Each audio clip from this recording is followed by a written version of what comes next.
Oracle of the Forgotten, The Humans, The Wandering Swordsman, Part 1. A young boy was found following the roads all alone. Tall trees and bushes around him seemed hardly enough to scare the child. He was small, but brave, hardly 6 years of age, if even that. His clothing was dirty, torn, and he looked like he hadn't eaten in days. Still, he walked bravely with the stick he held tightly in his right hand. Usually, the bandits wouldn't have bothered with him. One of them was bored and started harassing the small boy with threats of taking his food, or, since the boy had nothing, that stick looked like a good option. The boy half grinned before saying, "Then here it is," and using it to knock the stranger to the ground. The adult picked up the boy, threatening to harm him when another stepped in. This man was tall, muscular, and better dressed than the others. He demanded the boy be placed back on the ground. The child was pretty malnourished, with a small streak of white in his brown hair.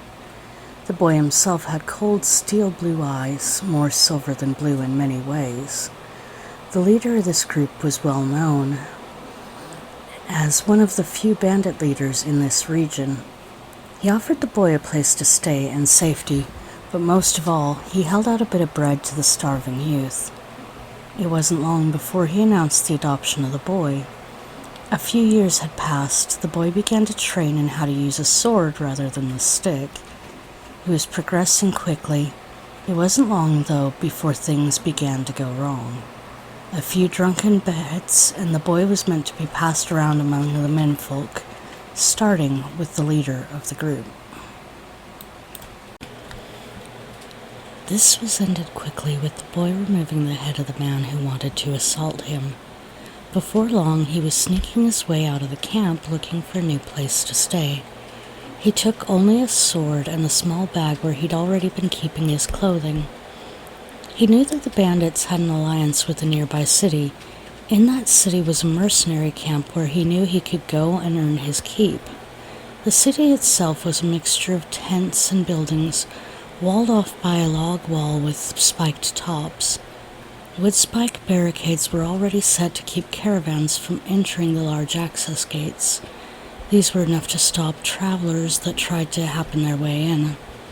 He was welcome to try. As he challenged their guards and the captains, he found it was an easy win, but he was later beaten by an all too fast-moving son of the current city's leader. The leader's son had brilliant white hair and clear blue eyes. There was something slightly inhuman about him that the younger boy noticed almost instantly, even though he couldn't understand why. The king of the city was still impressed and offered to adopt the youth as his own. A little wary from his previous experience, the boy said no. He wasn't even tempted by a warm meal. The king told him to stay a while in the town and think about it. After a short time of staying with the guards and observing how the city worked, he allowed himself to be adopted into the family of the mercenary kings. The boy shared his name with the strangers, Odilon, and when questioned about it, he said it was his father's name and he didn't know much else, only that he was from an old fishing village that had been gone for some time now. The mercenary king seemed a bit lost in thought at first, but dismissed it pretty quickly. The actual king had died just over 70 years before. It was impossible for this young of a boy to be fathered by him. Very few, if any, knew if that son had even been born. He'd heard some rumors, but it didn't matter to him. This boy could fight, and very well. The mercenary king was happy enough with this new addition to his family. The boy and his adopted brother Gawain got along quite well. Over the coming few years, they became quite loyal to each other. They seemed to enjoy working various jobs, doing protection duty, or fighting the beasts and creatures that would attack the wagons. For a time, they even spoke of forming their own band, giving it a few playful names along the way. None of them entirely stuck, but it wasn't the purpose anyway. They were paid to go with a group of close friends to a distant kingdom, one hiding on the far side of the mountains. This time they were meant to protect a caravan traveling across this foreign land. Things had been going well. The caravan made it nearly to its destination at the home of the king of these lands. It was around this time that Odilon learned what they were transporting, mostly due to the sounds coming out of the wagon. He sighed and rolled his eyes, ignoring the obvious. His brother had always been too good with the women, and to him it didn't totally matter. As long as the job was done, it wasn't his job to police whatever fun the other young man would want to have. They were nearly to the castle when suddenly the brother announced a change of plans. Gawain turned the wagons away from the castle and started them down the road. During that night, he had poisoned the original members of the caravan, and the man was now determined to take the woman home with him. A bit of an argument ensued, but there wasn't enough time for that.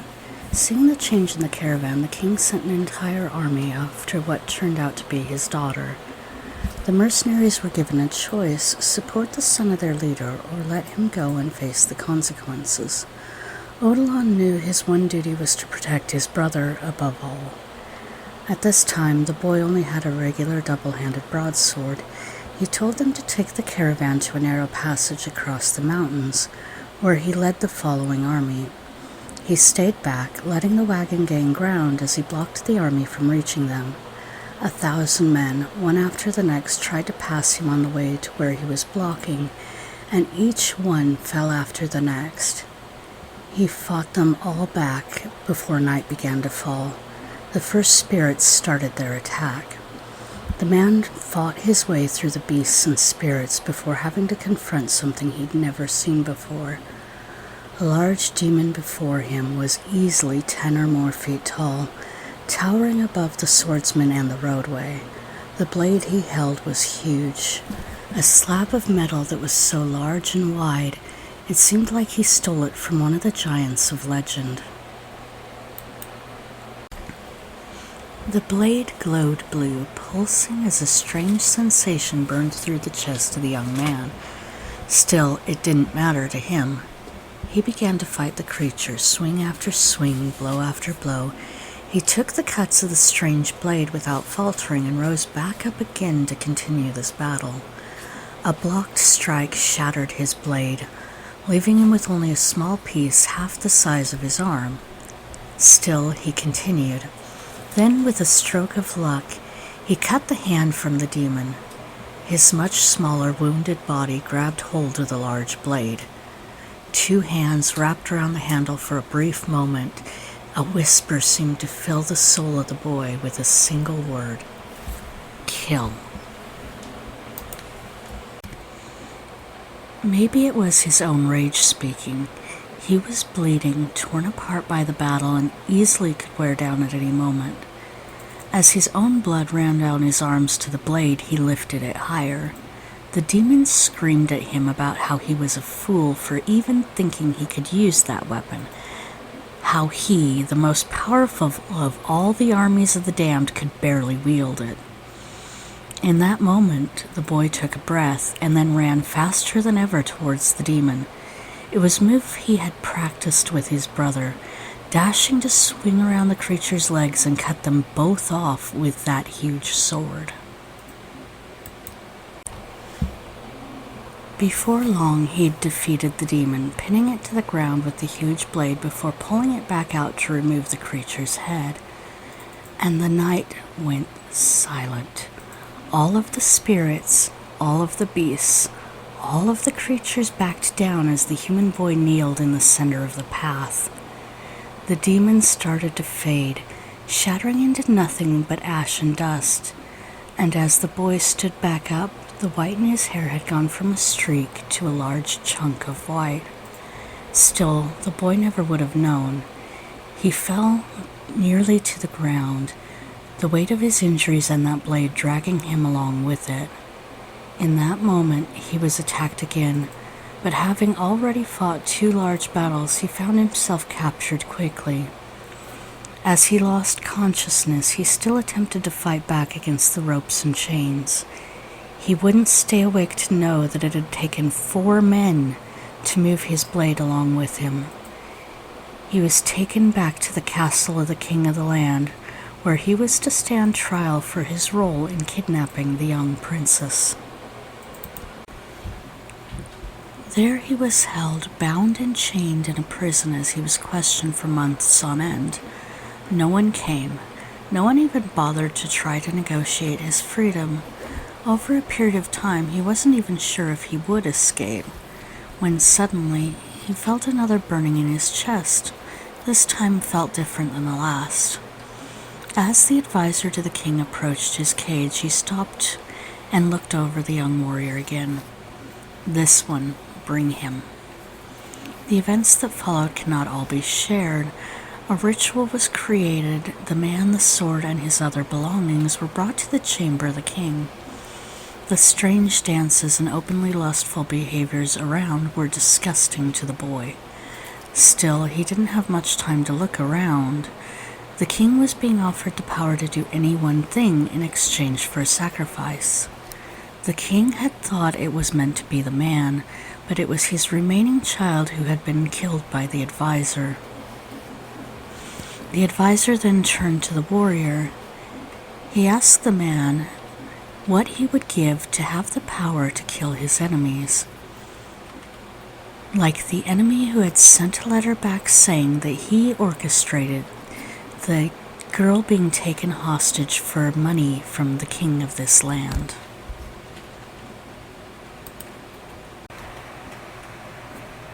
This hit Odilon in a different way. As far as he knew, he had no enemies. His village was his family now. He didn't believe any of it until he was shown the letter. He knew Gawain's handwriting well. He recognized every bit of this as his brother's. For some reason, it threw him into a rage. He managed to tear out of his ropes, rush to his blade, and lift it yet again. His broken, still healing body groaned a bit at the weight of it, but before long he was back on his feet, blade in hand. Now he had something to fight for. He became the end of half of the people in the room, though the king managed to escape. He pried the letter from the hands of the advisor, as well as some strange items he found on the body. It was then that he started his slow quest back towards the city where his supposed brother would be found. On the road back to the mountain pass, he encountered yet another demon, this one in broad daylight. He growled, not in the mood for any of it. He lifted his blade, unaware of what was going on around him. A cold breeze flowed around him, swirling in from what he thought was the mountains themselves. He wasn't even aware of the blue and black energies beginning to engulf his body. The demon demanded to know where he found the blade. As the energies continued, Odilon felt burning in his chest yet again. This time, though, it burned hard enough that he actually looked down. A flame seemed to be burning through his shirt, blue, burning its way across the space on his chest that had hurt so much. And there, for a brief moment, he saw a symbol. Glancing back up at the demon, he noticed the demon's eyes widen and then narrow. A mark? This will be beautiful. The demon's words were clear, and the two fought for most of the day. Even as the human tried to advance his way back up the mountain, the demon would attack and then retreat wounded. By the start of the next day, the human had finally won, cutting the demon to the ground where he used the blade to pin him in the frozen soil beneath them. He demanded the demon explain both the blade and the mark. The demon refused, telling him only that if he wanted, they could use him. He could become a god, that he should join them and be there for the Great Awakening, for the start of the end of humanity. The human growled again, his hands grabbing and twisting the blade so hard it tore the soil and flesh in the process. We are not toys. The words were cold. His declaration was enough to show that he wanted none of it. He pulled the blade, resting it over his shoulder for a moment before looking at the creature. Answer, or see your end. The voice within him was screaming for him to just end it already. Stop this nonsense. Kill all of the corruptions in the land. The human ignored it, figuring it was his fatigue and his own rage. When the demon once more tried to convince him to turn to their side, the man removed him as he had the one before it. Torn clothing, no armor, and a battered, injured body with no bandages to stop his wounds, the mortal made his way slowly over the mountain.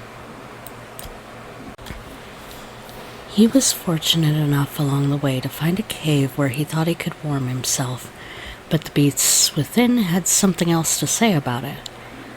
This time they were more of a normal variety, wild animals that had taken refuge within the warmth of the cavern themselves. After fighting them off, he also had a good meal. As he looked around their cave, he found the remainder of a broken wagon and some clothes that he could turn into bandages. He allowed himself to ignore the remains of the two humans and rather focused on his own needs. These supplies were, by far, better than nothing. Going through the supplies, he found himself some coins, a bit more food, and a map. The map was something he definitely needed. He broke more pieces off the wagon, using them to build a fire. He then leaned against a large rock as he began looking at the map in the flickering light. He needed to get to the mercenary city of Trist. As he wandered his way back towards that city, he began to notice even more corruption in the land. For some reason, he could now tell when a demon was posing as a mortal. He began hunting those as well. These distractions were taking precious time. However, he realized he would need more food and better supplies. He began to run a few mercenary quests here and there as he continued his trek towards his old home. If all went well, he could be there in a matter of weeks, assuming he didn't take too many side quests. He was determined to go and find the answers on why his brother had betrayed him.